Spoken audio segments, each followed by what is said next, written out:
오늘은 룻기 첫 번째 장 11절에서 14절까지의 말씀을 중심으로 말씀을 나누려 하는데, 이 이야기는 폭망한 시어머니와 두 명의 며느리들의 이야기입니다. 이 세 사람은 오늘 이별을 하고 있습니다. 폭망한 시어머니의 이름이 성경에 나오는데 나오미라고 되어 있고요, 두 자부들의 이름은 각각 오르바와 룻입니다. 이 세 여인의 공통점은 과부라는 겁니다. 남편이 없습니다. 남편만 없는 게 아니라 자녀도 없습니다. 시어머니 나오미는 원래 이 자녀가 아들이 둘이 있었습니다. 그런데 며느리 보고 자손 못 본 상태에서 두 아들이 다 죽었고, 그래서 며느리들도 자녀가 없는 상태였습니다. 하다못해서 시어머니 나오미가 두 며느리와 결별을 선언합니다. 나는 이제 내 고향 집으로 돌아갈 테니까 너희들도 각각 너희 어머니의 집으로 가거라.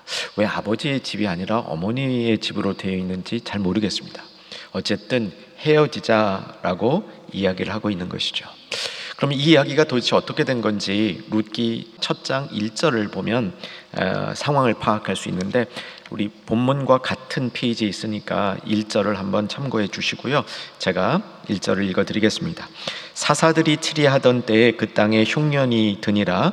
유다 베들레헴, 나오미의 고향입니다. 유다 땅 베들레헴에 한 사람이 그의 아내와, 이 아내가 나오미입니다, 두 아들을 데리고 모압 지방에 가서 거류하였는데, 모압 지방에서 두 아들이 장가갔고, 2절에 보면 남편의 이름, 아들 둘의 이름이 다 있는데 그냥 기억하지 않으셔도 될 것 같습니다. 이런 이야기가 전개된 거죠. 이제 시어머니 나오미가 며느리들에게 이별을 선언하면서 각자 갈 길로 가자, 그러니까 이 며느리들이 안 됩니다, 그럴 수 없습니다, 답을 하죠. 시어머니의 의지가 굉장히 굳었습니다. 여기서 끝내자, 나에게는 아무런 희망이 없다.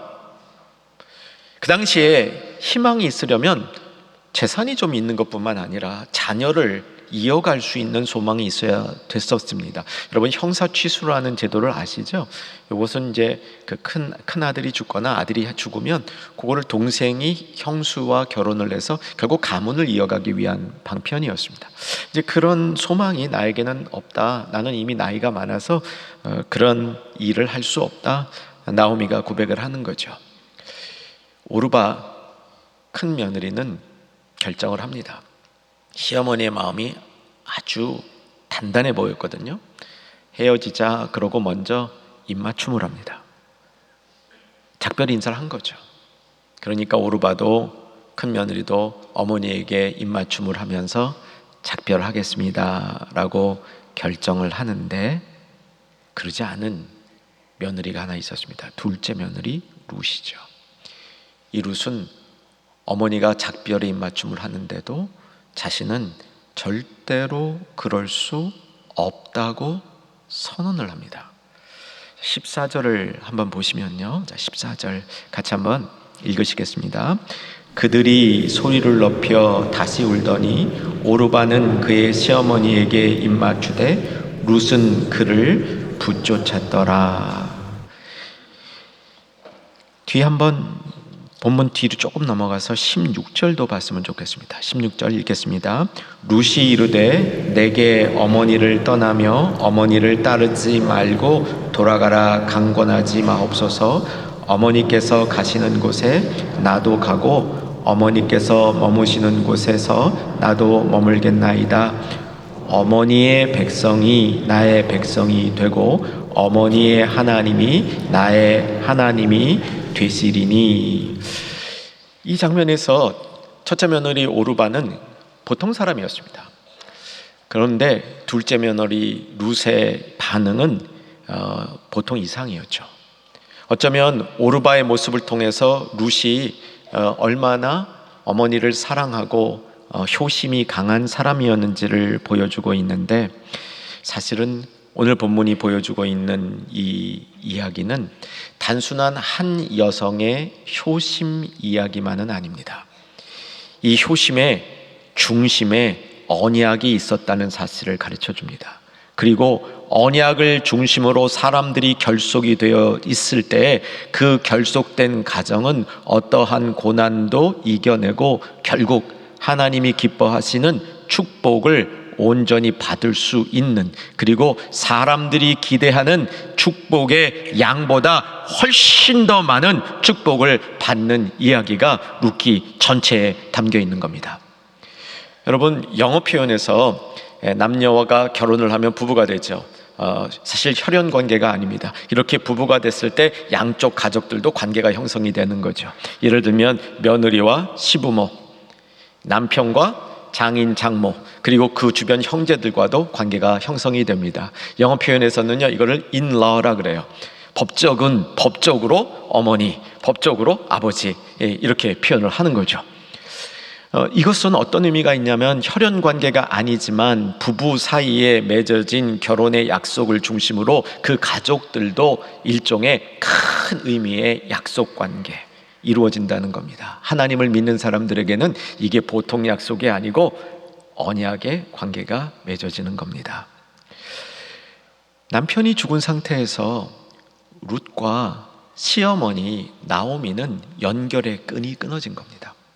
그런데 룻이 어머니의 결별 선언에도 불구하고 어머니를 쫓아가겠다는 강력한 결단을 보여줄 때에 이 언약이, 결속이 새롭게 그리고 매우 강하게 이루어지고 있는 장면이 일어나는 겁니다. 이것을 통해서 룻기가 보여주고자 하는 더 큰 메시지가 있습니다. 잠시 룻기 전체를 둘러봤으면 좋겠습니다.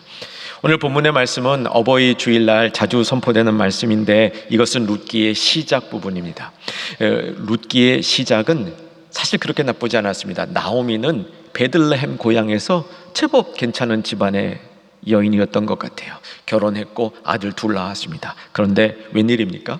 그 지역에 흉년이 들어서 먹을 게 없는 겁니다. 먹을 게 없다 보니까 주변의 모압 지역으로 이민을 갑니다. 아무래도 여력이 좀 있으니까 이민을 간 것 같아요. 아주 힘든 사람들은 이민 생각조차 못했을 테인데 좀 여력이 있어서 이민을 갔는데 거기서 큰 인생의 환난을 맞이하죠. 혼자가 되었습니다. 며느리만 둘 남은 거죠. 이제 이 시어머니 나오미와 둘째 며느리 룻이 고향 땅으로 돌아온 다음에 어떻게 일이 전개되냐면 고향에 돌아오니까 보아스라는 인물을 만나게 됩니다. 긴 얘기를 줄이면 보아스가 기업 물을 자라 라고 성경이 보아스에 대해서 설명을 하는 겁니다. 여러분, 기업 물을 자가 뭔지 그 의미가 다가오십니까? 기업 물을 자라는 것은 이게 고대 사회, 특별히 이제 유대인도 그렇지만 주변 사회에서요, 어떤 집안이 망해요. 폭망해요. 완전히 망해버려요. 그래서 가지고 있었던 이 땅 같은 재산들을 다 잃어버리고 자녀도 없어요. 그러면 이 가정이 소생될 수 있는 길이 없잖아요. 나오미처럼 그렇게 됐을 경우 그 가족 중에 기업 물을 자가 나타나서 대신 기업을 잇도록 해주는 겁니다. 재산도 회복시켜주고 자녀도 낳아서 그 자녀가 대를 이어갈 수 있도록 해주는 겁니다. 이게 기업 물을 자입니다. 룻기에서 그 기업 물을 자가 누구라고요? 보아스입니다. 이 보아스 괜찮은 사람이죠. 그런데 이 보아스가 등장하는 기업 물을 자로서 등장하는 룻기의 이야기를 심층적으로 살펴보면 이 보아스가 그저 한 맘씨 좋은 아저씨가 아닙니다. 이 보아스가 상징하는 특별한 신학적인 의미가 있는데 기업 물을 자 이 말을 히브리어로 고이라는 말을 씁니다. 그냥 그 단어도 이제 담아뒀으면 좋겠습니다. 다음번에 고이 그러면 기업 물을 자구나. 그런데 이게 다른 장소에서는요 번역이 대속자라는 말로 번역이 됩니다. 기업 물을 자가 대속자라는 거예요. 단어적으로 연결해 보면 말이 되지 않습니까? 그런데 이 기업 물을 자의 모습을 통해서 결국 성경이 보여주고 있는 것이 훨씬 더 큰 세계라는 사실을 확인해 보는 겁니다. 룻기가 어떻게 끝나냐면요, 족보로 끝납니다. 룻기 4장으로 가보시기 바랍니다. 이 족보가 누구의 족보인지 봤으면 좋겠습니다.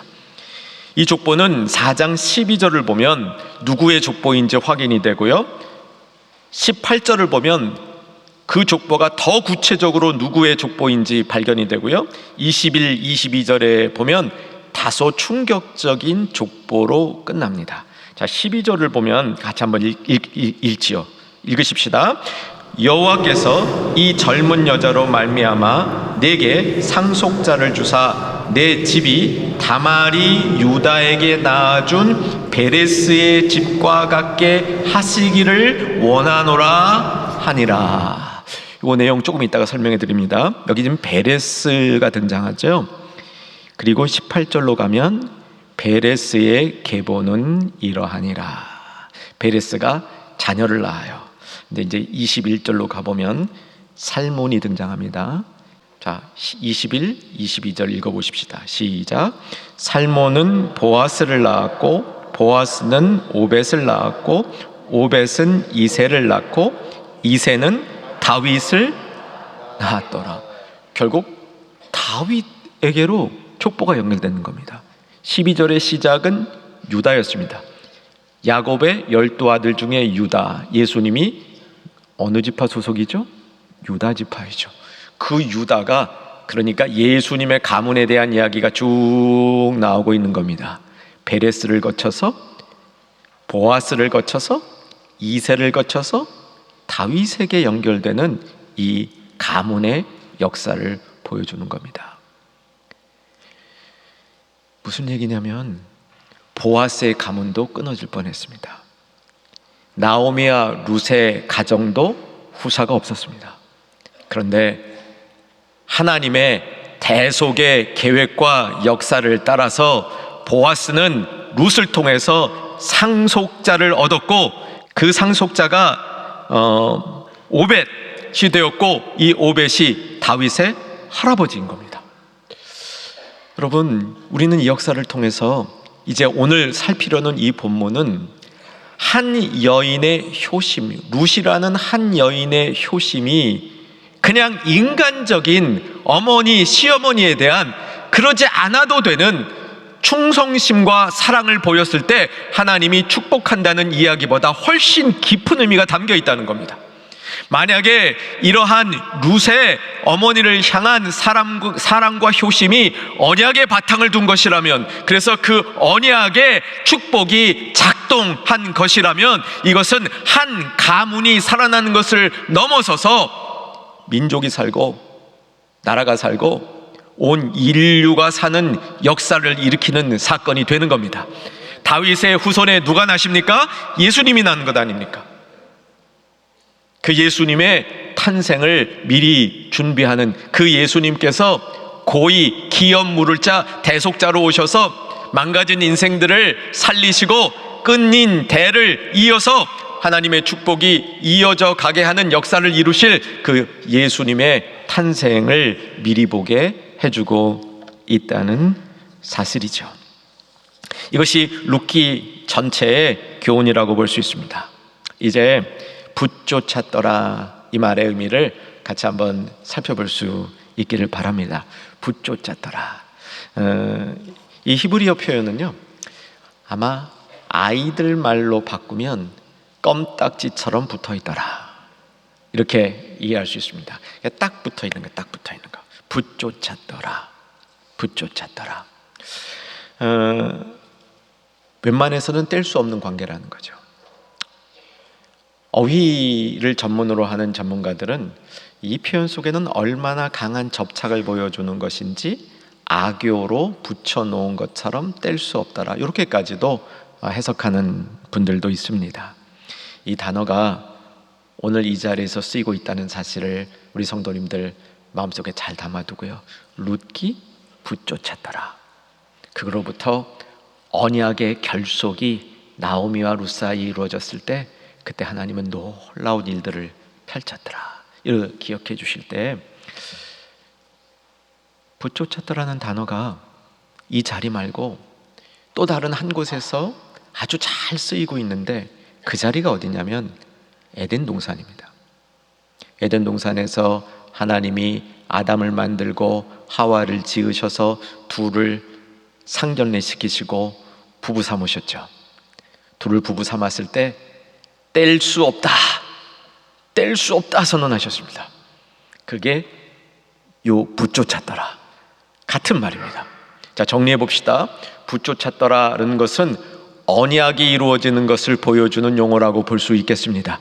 부부와 부부 사이가 연결되어질 때 이 표현이 사용이 되어지고, 시어머니, 며느리 등등 세대 간에 또 혈연적으로 관계가 없는 사람들이 단단히 언약을 중심으로 결속되어질 때 붙쫓았더라, 이 말이 사용될 수 있다, 이렇게 정리하면 될 것 같습니다. 오늘 기왕 보신 김에 이 붙쫓았더라가 얼마나 강한 결속력을 보여주는지 1장 17절과 18절을 통해서 확인하겠습니다. 다시 룻기 1장 17절 18절 펴주시고요. 룻기 1장 17절 18절 같이 읽겠습니다. 어머니께서 죽으시는 곳에서 나도 죽어 거기 묻힐 것이라. 만일 내가 죽는 일 외에 어머니를 떠나면 여호와께서 내게 벌을 내리시고 더 내리시기를 원하나이다 하는지라. 나오미가 룻이 자기와 함께 가기를 굳게 결심함을 보고 그에게 말하기를 그치니라. 언약을 담은 표현으로서 이 붙쫓다라는 말은요, 우리 측면에 있어서는 이 언약을 붙잡는 정도가 아니고 대롱대롱 매달려 있는 겁니다. 여러분, 언약을 붙여주시기를 주의 이름으로 축원합니다. 소망하신 분들에게 그런 일이 반드시 이루어질지어다. 우리가 하나님 붙들고 사는 게 쉽지 않잖아요. 그래서요, 저도 그렇고요, 우리 열심히 신앙생활을 하시는 분들 보면 하나님 그 언약을 그냥 붙잡고 다롱다롱 매달려서 가는 모습이 보입니다. 가끔은 애처로워 보이지만 그 모습이 참 귀여워도 보입니다. 그래서 하나님이 예쁘게 봐주실 것 같아요. 우리가 언약을 붙드는 것은 대롱다롱 매달려 있는 거죠. 붙여준 거예요.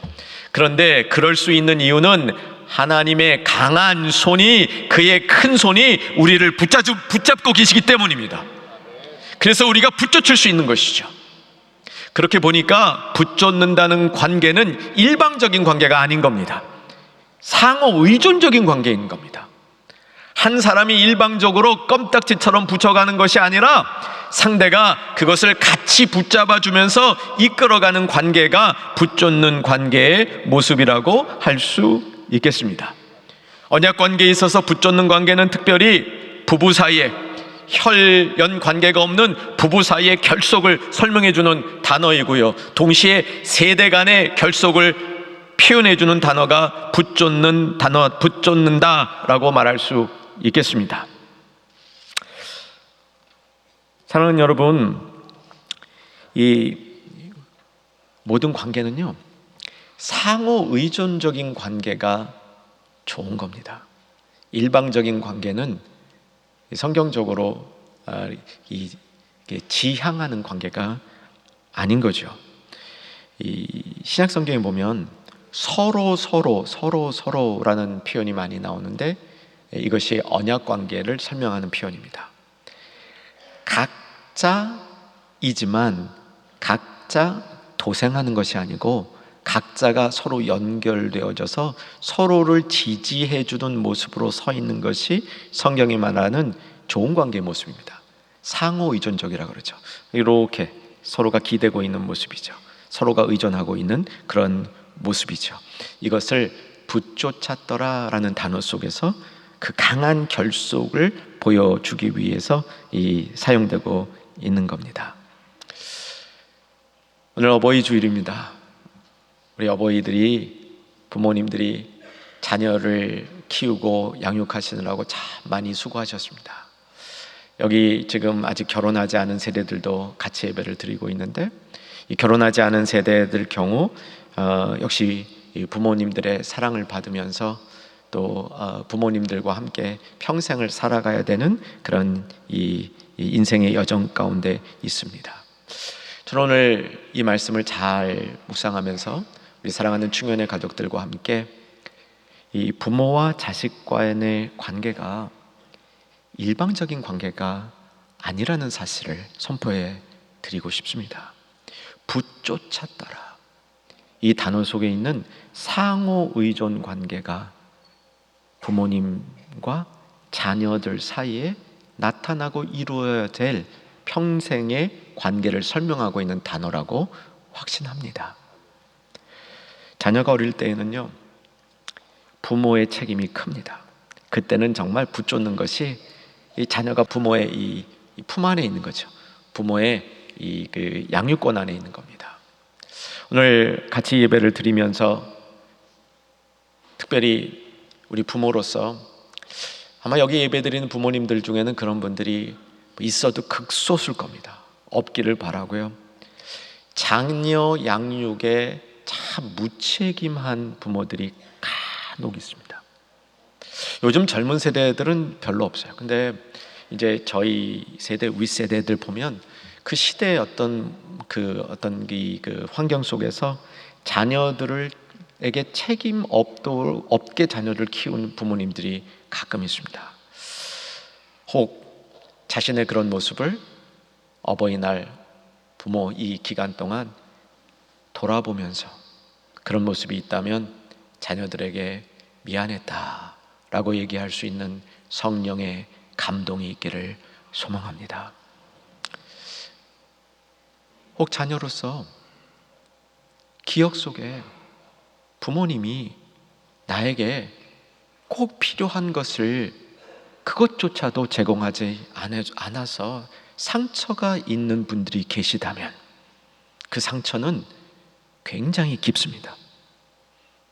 인생을 많이 어렵게 할 정도로 깊습니다.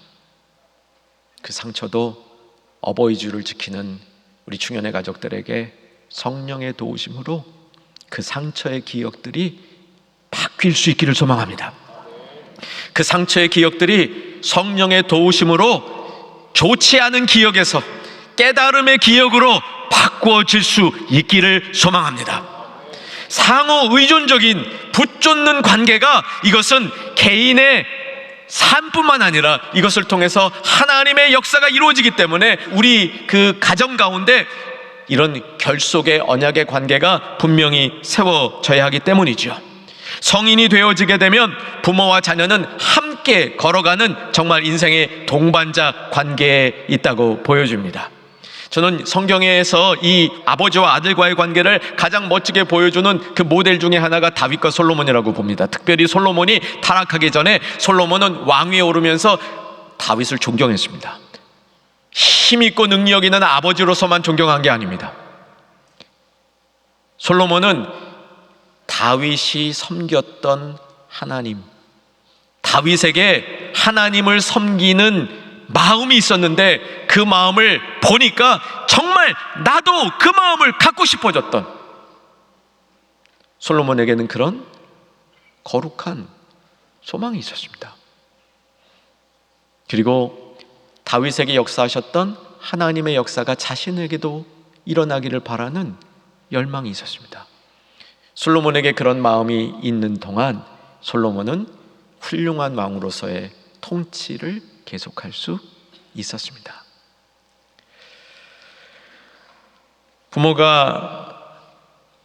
부모와 자녀가 함께 하나님을 섬기며 각자의 인생을 각자가 살아가지만 그 가운데 하나님께서 역사하셨던 그 역사의 뒷모습을 보면서, 하나님께서 펼쳐지시던 언약의 뒷모습을 보면서 부모와 장성한 자녀가 믿음으로 신앙으로 이어가기를 한다면, 신앙에 이어가기를 한다면 이는 참 아름다운 모습이라고 할 수 있겠습니다.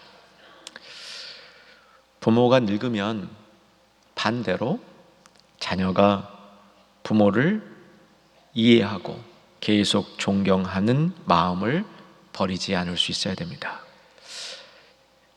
부모가 늙으면 어쩌면 자식에게 의존하는 관계가 될 수도 있겠습니다. 그때 자녀들은 부모를 계속적으로 존경할 수 있는 마음, 부모를 계속적으로 따를 수 있는 그 마음을 가질 수 있기를 바랍니다. 오늘은 특별한 날이니까 한 1분 반짜리 동영상을 틀어드리겠습니다.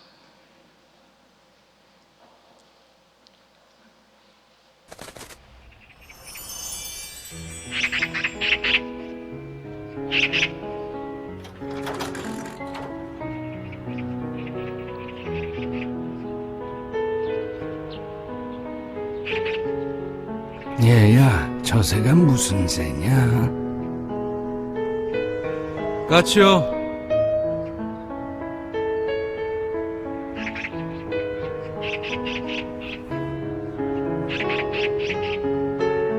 얘야, 저 새가 무슨 새냐?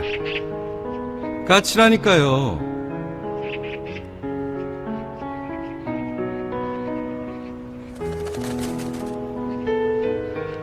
얘야, 저 새가 무슨 새라고 했지? 몇 번이나 대답해야 아시겠어요. 까치요. 까치라고요.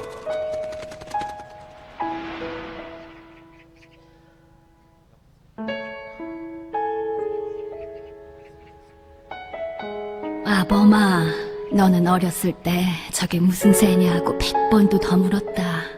아빠, 저 새가 무슨 새예요? 까치란다. 까치요? 아빠, 저 새가 무슨 새예요? 까치야. 까치요? 그럴 때마다 아버지는 까칠한다, 까칠한다 몇 번이고 대답하시면서 말하는 이가 귀여워서 머리를 쓰다듬어 주셨지. 그래서 네가 말을 배울 수 있었던 거다.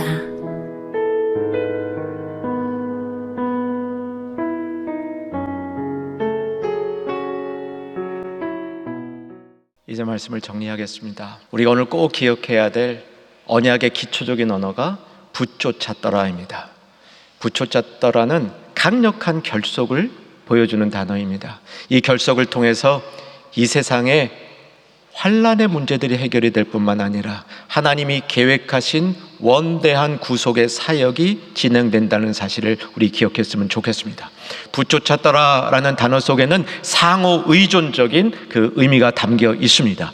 이 붙쫓았더라는 단어를 가장 완벽하게 실천한 모델이 있습니다. 그 모델은 아버지 하나님과 아들 예수님 사이에서 이루어졌습니다. 요한복음 5장 19절 같이 읽겠습니다.